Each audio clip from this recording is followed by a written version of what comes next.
Welcome, everyone, to the home of the war chant, Osceola. Renegade gets the blood boiling. Quite like a rivalry game. Barbs, shots, trash talk, things that go on throughout the week will now all be settled on this field. As we'll see a squad from the SEC, the Florida Gators, taking on a team from the ACC, the Florida State Seminoles. For EA Sports College Football, I'm Reese Davis, joined here in the booth, as always, by David Pollack and Jesse Palmer. Guys, let's tee this one up.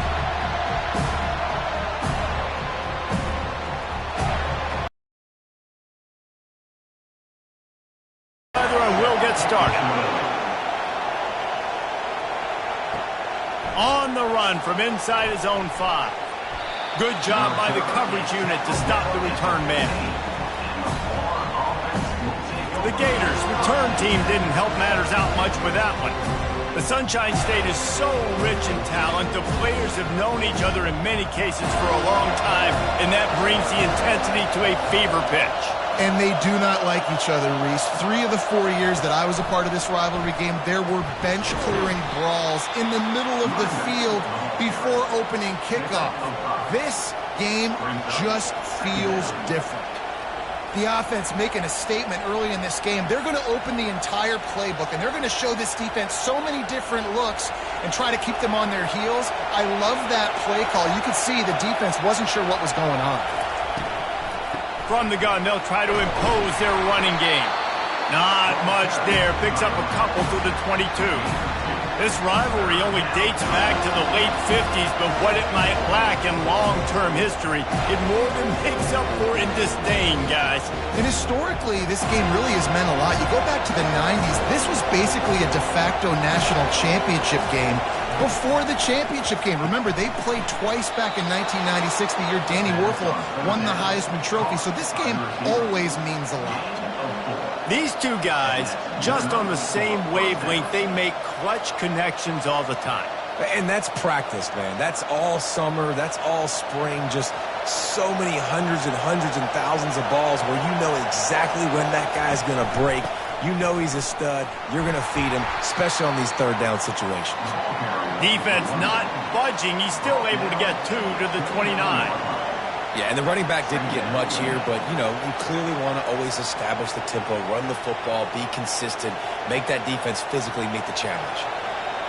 This crowd bringing the energy and noise early. Looking for a man. It's Glagway. All kinds of room to throw that one in there. And they bring him down, but did you see this freshman rifle that thing in there? Well, this tight end, he's got size and he's got some athleticism, and he's very difficult to cover one-on-one. Out of the gun, the inside give. And a pickup of 8 opens a world of opportunities on 2nd and 2. I know it's sexy to throw the football, but if you can pound it away and get these kind of gains, they will just add up, wear the defense down, get first downs, and ultimately get some points. 8-yard pickup on 1st down leaves them with 2nd and short. They feed him again. The Gators get it past the sticks. This guy's got a lot of tools in his toolbox toting the rock, man. He showed you right there. And when I think back to Florida running backs, Emmitt Smith, all-time great. But a guy I played with in Gainesville, Fred Taylor. He was so big, but so fast for a guy his size. He just caused so many problems for the defenses we face. And I think in the SEC today, you have got to be able to run the football if you're going to win games. And this guy right here, he's going to give the Gators a chance. You see all this movement in football now, all the stem in the defensive line. They're sliding right before the snap, creating confusion for the offensive line. Then they're moving back and stunting. Really good job by the defense. Continue to move, continue to stunt, continue to get in the backfield and make this life hard on this running back. That's reeled in. It's Badger. They'll wrestle it down just short of the 1st down. I don't even think they're going to bring out the chains to measure this one. Need to do a better job as a defender tackling the catch. On the curl route, he had a chance to break on the ball, get the receiver down, couldn't do it, and as a result, they give up an explosive play. This opening drive, methodical, efficient. They'll snap it for the 9th time on 3rd and short. Putting together a real scoring threat here as they pick up the first down at the 36. And that's so tough as a defense because they only got to get inches. But I got to find a way to somehow get a knockback, stop the running back's feet right there. I couldn't do it. He gets downhill just enough, and he gets the first down. It's a good job, too, there on third down by the offense because a major statistic in football in terms of winning and losing is how good are you at staying on the field, keeping drives alive. Whether it's third and long or third and inches, you just have to go execute, and they do it. A nice job by the defense there tackling the catch and smothering the tight end. They know this offense is going to try to find him in the passing game in a lot of different situations. That time, perfect coverage, and nice job bringing the big guy down. Not easy to do. Leaves it with the back. Keeps the legs moving. Gets it inside the 30, down to the 27, a pickup of 6. And as an offensive coordinator, you don't need the perfect play with this guy as your running back. He's going to make the play perfect for you because he makes everybody miss. Spin moves, hurdles, stiff arms, speed, whatever it takes to move the sticks and score touchdowns. Defense has dominated the early part of this game, and the stats point that out emphatically.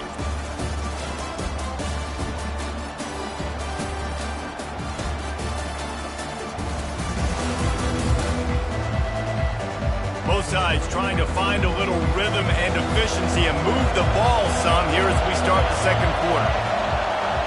Back to pass, it's Lagway. And they can't make the connection on third down. Yeah, and third and short, they choose not to run, throw the football, and I think a lot of that has to do with they know they're in field goal range. They can take the 3 points on the board. And on fourth down, they'll try to salvage the drive with a field goal. And he'll need to curl this one in from 44 yards out on the right hash. Splits the uprights. Good. And with that, they break the seal on the scoring. It's 3-0. I know one thing this head coach does every week is he challenges his guys to start fast. And it's so important today, playing on the road in this kind of environment. You saw a nice drive. They didn't get the touchdown they would have loved, but still, kicking that field goal and taking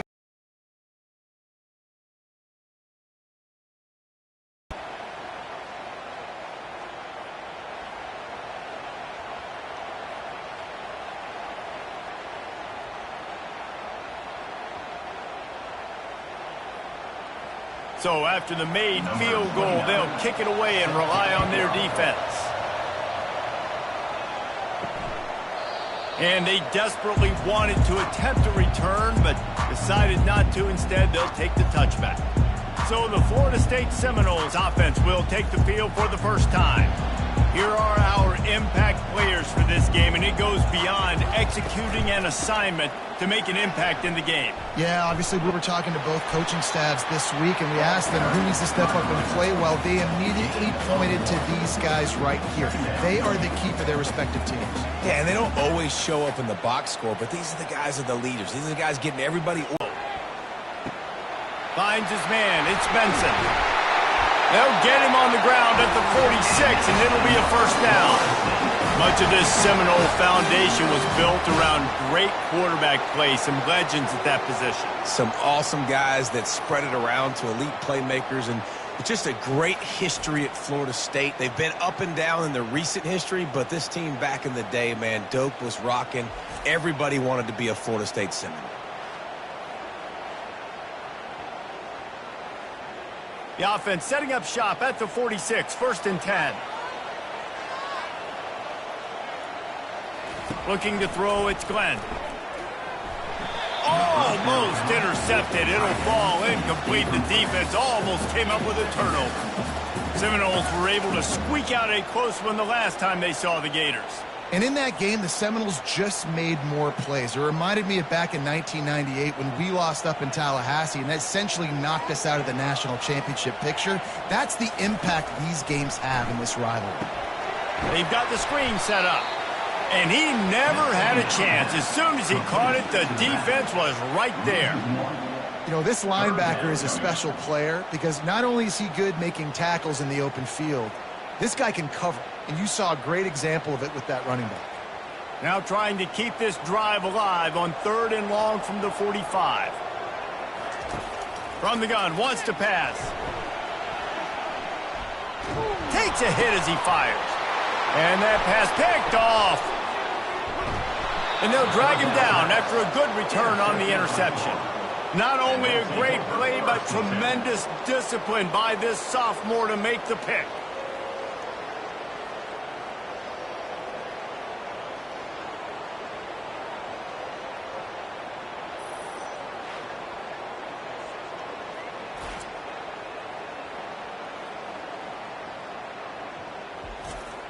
The Gators sending the offense back to work. They've got the lead here. Last time they settled for a field goal, but David got to find that balance between being aggressive and careful. And I think they'll take that. I got the lead, Palmer. I got the football. I got to take care of the football, put a nice drive together, and just get some kind of points on this drive. No doubt. Lots to be happy about right now if you're this team. I think for this one, though, on this drive, it's about finding the one-on-one matchups that are in your favor and then exploiting them. They got nothing on the last play. It's 2nd and 10. Quarterback on the keeper. They'll give him 4 on that one. It's 3rd and 6. When you're a defensive guy and you want to fire in, you want to go hit the quarterback, but you know if I fire in, he's just going to give the football up. You got to be patient. You got to understand what your responsibility is.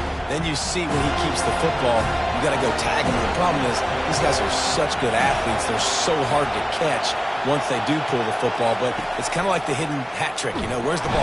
And they couldn't hold off the heat, and he goes down with the sack. How frustrating for an offense to not only see the extra defensive back with the dime package, but still have their quarterback get hit. Yeah, when you go dime, this is a passing situation, and if you're a defensive lineman, I'm pinning my ears back. I'm not playing the slightest bit of run. I don't care if they run the football. I'm getting to the quarterback. Nice job understanding that, rushing the quarterback, getting him on the ground. The Gators send out the punt unit. The punter going to get his first work of the afternoon. We've reached the 2-minute warning, and we have ourselves a ball game, and they have a chance to take the lead here before the half. They're going to open this drive with a pass. And this sophomore able to wreak some havoc and get the sack. I love the defensive effort there. They didn't get him right away. They stayed after him. He was scrambling, going backwards. They get the sack on the first play of the drive.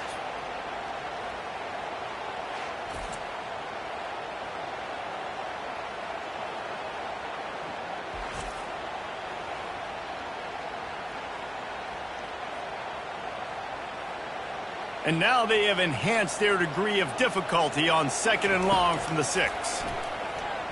Unleashes one. It's caught. And he's almost to that first down marker there, saying he's a little bit short. They might want to bring out the sticks and measure, but it looks as if he'll be just short of the first down. They're at their fastest tempo trying to get off this 3rd down play.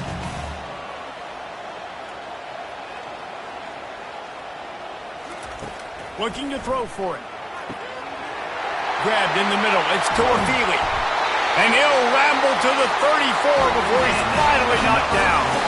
I know it's early in the game, but defensively after that play, you know you have to tackle the catch. When this guy gets the ball in his hands, he is so dangerous after the fact. So it's okay for him to make catches. You just got to get him to the ground quickly. The Noles will line it up on 1st and 10. Looking to move it through the air. Caught over the middle. It's Toafili. And he was loose and in the open field and on his way. A tremendous pickup on that one. Well, you've seen the last 2 plays now. This guy's versatility, and you've seen why he might be playing on Sundays in the not-too-distant future. This guy can catch the ball. He's a big part of their passing game, and he's a weapon and a guy that this defense has got to be ready for. It falls incomplete. He was trying to find his man for 6. And that is a huge missed opportunity for the quarterback. You've got your guy wide open in the end zone. You're not under pressure. You just got to hit him. That ball got away, and that's one he'd like to have back. It'll be 2nd down, and remember, they can pick up a first without scoring. To throw, it's Glenn. He's got it and still on his feet. That completion will take it inside the 4, and the offense is threatening. Here's a timeout on the field. Tight game here late in the first half. Really need to pick up this conversion and avoid having to settle for the field goal. They'll try to get the first through the air. Grab near the sticks. It's Morlock. Give him 6. Touchdown Seminoles. And I just love the execution by this offense. Late in the half, man, you want to take the lead. You want to get that momentum on your side, and they do it. They finish it with the passing game. And I'll tell you what, keep that passing game up. You can keep this lead, keep the momentum, and keep putting up numbers.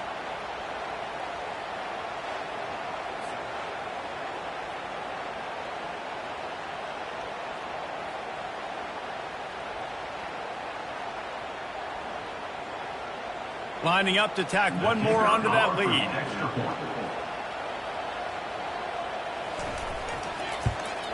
And the extra point makes it 7-3.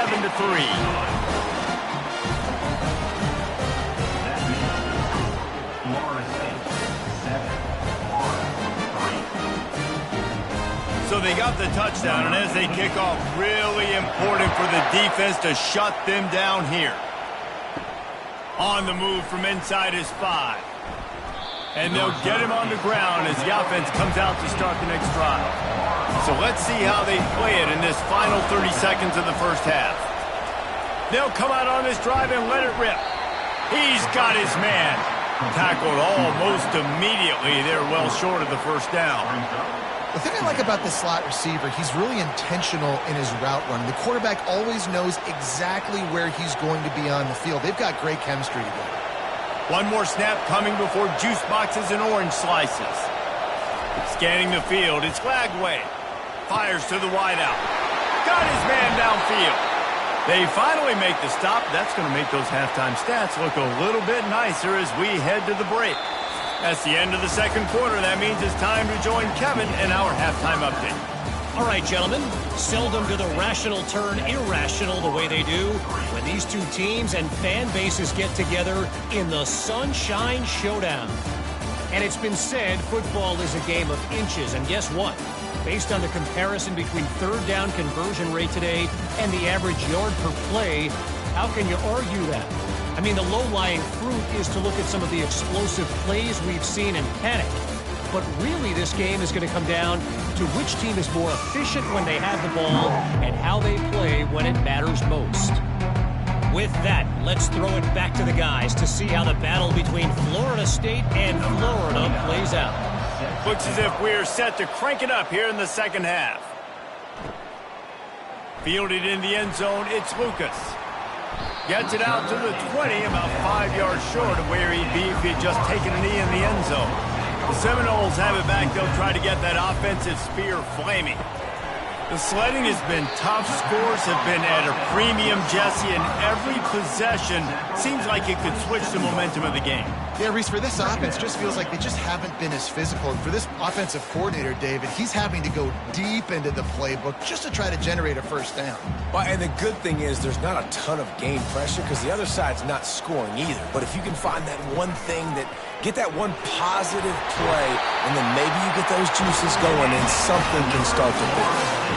This offense has to get this guy the ball in as many ways as possible. He showed you all of his tools on that last play.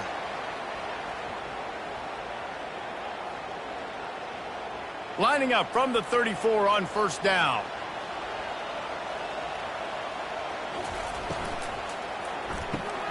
Got it behind the line. It's Douglas. Turns it on at midfield. They got him free for a big gainer to the 43. That's a really good looking throw there. I think about back in my day playing for the Gators, we were known as having this high-octane passing attack with Steve Spurrier, but every time we played the Seminoles and Chris Wenke, who of course would go on to win a Heisman Trophy, we knew that we were going to have to be executing at a high level. This guy right here, when he gets going and he gets into a groove, he just does not miss. He is able to light up the scoreboard for the Seminoles. And the Seminoles come to the line with a new set of downs.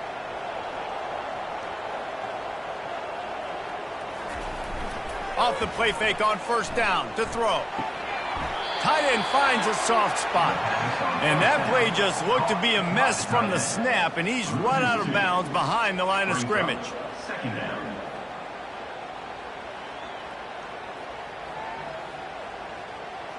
They'll line up for a second down play.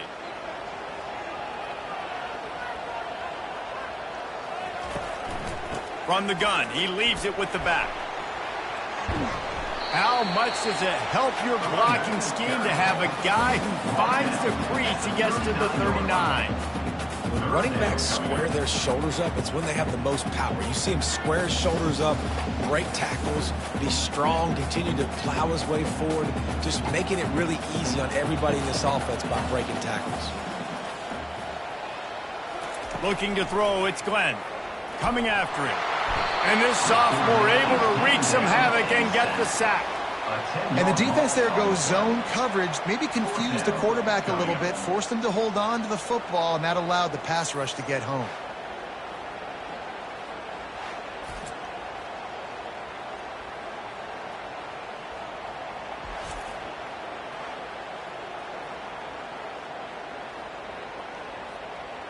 The Seminoles will send out the punt unit.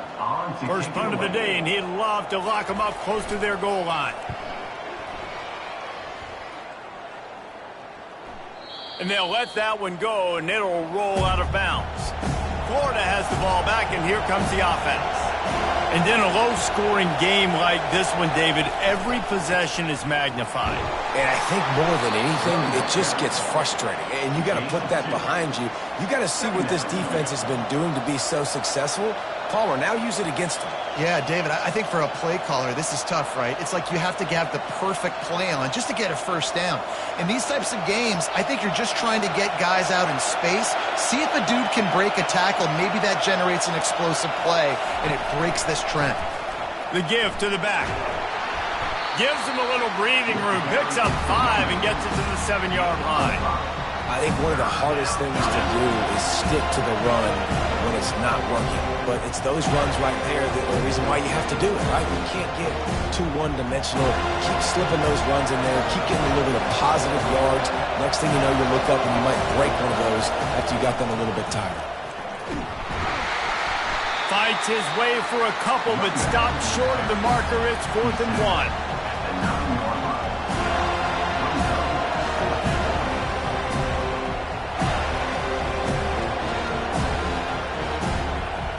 And the Gators will line up to punt it away. This will be the second time they've had to kick it away. He just wanted to get it out of there from his end zone. He's got great speed. Little pressure on the coverage team there, and they'll stop him at the 47-yard line. Guys, here comes that Florida State offense back onto the field. Here's the handoff. You'll take this every time. 5 yards on the first down play. Sometimes in your playbook, you have run plays that are called run-it runs. You leave the play on no matter what look the defense gives you. That time the defense was blitzing, but they just kept the play on. That is an attitude-type run that you can run into any kind of look, and it paid off for them. The play-action fake. Fires left. Makes the grab. He's run out of bounds, but not before turning in a big pickup and moving the sticks for a first down. You know, we joke that the tight end's always open, David, but play action almost makes it impossible to keep them covered. And yeah, because those guys, they're such good blockers most of the time. They're big and physical, and they sell block for a second, and then they run open and they find holes in zones, or they get good matchups. And man, those tight ends nowadays are nightmares for defenses to try to score.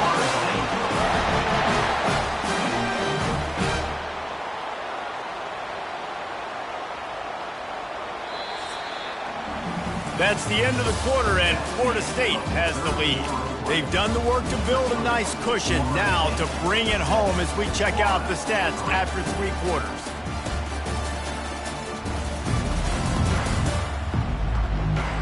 One more period to go to see who can make the winning plays and come home with the victory. From the 17-yard line, it's 1st and 10. He's got it. Gets out of bounds after the big game, but they've got it 1st and goal. You know what's interesting? At this point of the game, with the lead in the 4th quarter, the defense is expecting them to run the ball. And because they're putting so many guys close to the line of scrimmage, they're taking advantage, throwing it 2 straight completions now back-to-back. So this offense has the lead. They have the ball. They have the clock on their side and a chance. He's got it in the end zone. Touchdown, Florida State. I don't know exactly what the defensive coverage was, but it certainly wasn't part of the plan to leave him that wide open. Well, I don't think they know what their defensive coverage was either. How do you leave that big guy open down here in the red zone?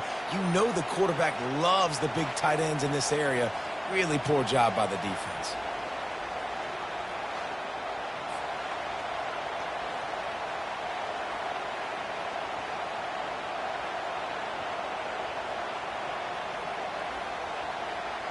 They'll try to add another to their lead. And the extra point is up and good, and they have an 11-point fourth-quarter lead. A very efficient 5-play scoring drive. It was capped off by a 1-yard touchdown pass. Kickoff team is on the field. They'll try to drive this one deep. From inside his own 10, let's see what he gets. He was hoping for something a little more dynamic, but they get him on the ground at the 20. The Gators sending the offense back to work. Wasting no time throwing on this drive. Catch in the middle, it's Badger. And they'll spot it at the 38, and that'll be plenty for the first down. Good start to this drive, and they'll need much, much more if they're going to give them a finish. They need a ton more of this, but you got to start the drives great. The first play needs to be really good. That was a good start. Now we got to keep building on it, and we got to do it in a hurry. He's going to pass. They've avoided the interception all day, but they were lucky to get that one back here late. It'll be second down. Well, great job in coverage on the back end by the defense. You just got to finish the play. That should have been a pick. Maybe a little frustrated after that last incompletion. It's 2nd and 10 from the 38. To the air, it's Glagway. This time it's complete. Good pickup there as he gets the first down, and they'll mark him at the 48. Well, down 2 possessions. Good news is you get the completion. Bad news, though, did not get out of bounds. You know right now, saving the clock. That is at a premium for this offense. The Gators with the 1st and 10.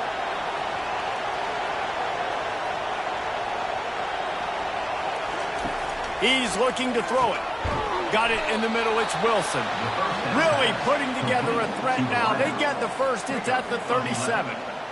That receiver found the open space in the zone coverage, and as a defense, honestly, you just throw your hands up on that because they covered it pretty well. It was just a good play call and really nice execution. The Gators come to the line in the hurry-up.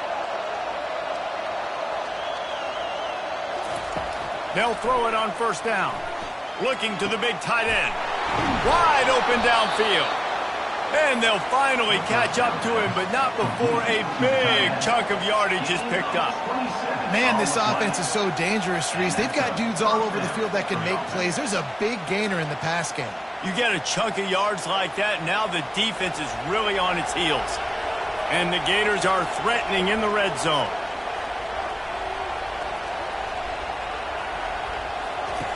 Looking to throw it again. Into the end zone. And it's caught. Touchdown, Florida. Before that score, considering last rites, now all of a sudden, they're not dead yet. In fact, they're feeling much better, and they're alive, and they've got a chance. And I'm looking on the field right now. I'm looking at their sideline. They're energized, Reese. After that last score, all of a sudden, they believe they can come back and win this game. This is a totally different-looking team than what we saw earlier. So the first part of the job is done. They got the touchdown. Now for the 2 to make it a field goal game. Dropping back, it's Glagway. A little release to the back. And they'll knock him down. And I think a lot of people are going to go, why do you run the route short? You know, like you got to run that route into the end zone so when he catches it, he gets credit for the 2-point play. But they're stopped short, no points. He'll bring it out. It's Lucas. Not nearly as much as he'd hoped when he brought it out of the end zone. He'll be stopped at the 15. The Seminoles have it back. They'll try to get that offensive spear flaming. They'll start this drive with a pass. And he will be sacked at the 6-yard line. Defensive linemen live to get after the quarterback, to get sacks, to get by those big hog mollies up front on the offensive line and say, you taste dirt.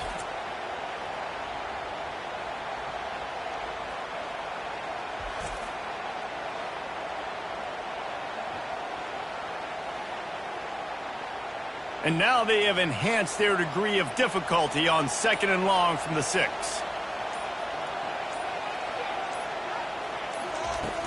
Off the play fake.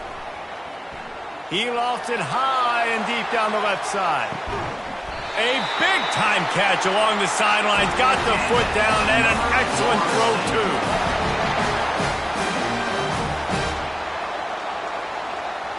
This offense capable of exploding at any moment. Now they're set up inside the 30 with a 1st and 10. They'll keep it on the ground, trying to milk the clock. You'll take 4 yards on 1st down every time, 2nd and 6. Defense uses a timeout quickly, trying to get that ball back and preserve time for their offense. After the productive 1st down play, it's 2nd and 6. The give is to Williams. And maybe they want to try somewhere else because there is nothing doing in the middle of this defense. Quick timeout called by the defense, stopping the clock to save as much time as possible for their offense. This 3rd down play more than manageable from the 24. Can the defense stand tall? Just threw that one away to avoid disaster. After that incompletion on 3rd and short, it's going to be an interesting decision for the head coach because I know he believes in his guys to go get it here on 4th down and pad the lead, but if you kick a field goal, you make it a 2-possession game here in the 2nd half, and I think that's the right decision. And now on 4th down, they will put it on the shoulders of the kicker to save them with his foot. Right down the boulevard, it's good.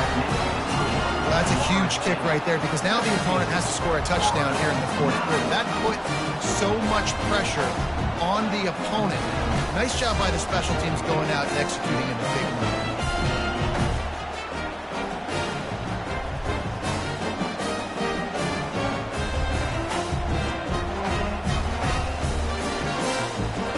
So after putting 3 on the board, the kickoff team is out there ready to put it away. He'll bring it back from inside his 5. He was looking for some running room, but not much to be found as he stopped at the 18. Florida has the ball back, and here comes the offense. Dropping back, it's Lagway. And it's incomplete. If you're going to take a hit like that, you might as well hang on to the ball. Yeah, and you use these running backs so much in the passing game now, and you expect them to make those plays for you, to make those big explosive plays out of the backfield. Just got to make sure he concentrates and see that ball come in. And after the incompletion on 1st down, this offense looking at 2nd down. And he really needed to hold on to that one, but it was not loose, and 3rd down is coming. Well, they've thrown 2 straight incompletions, and they just need to play pitch and catch on this next play. They're down in possession, and you don't have to necessarily get the 1st down right here, but if you don't get it, you've got to at least keep the 4th down manageable to give yourself an opportunity to keep pushing the ball down the field and give yourselves a shot to win. They're trying to get to it. Fires to the big fella. And that corner came in hot despite knowing that he was giving up some size. I think in this situation, 2 minutes trailing late, I think you got to be throwing to the sticks every time. I don't know if these short completions are going to get it done. You're just not going to have enough time to get down the field. So from a play calling standpoint, I think you want to think about being a little bit more aggressive. On 4th down, trying to find his man. Can't find his man. It'll be incomplete, and that is a heartbreaker this late in the game. And they'll take a knee.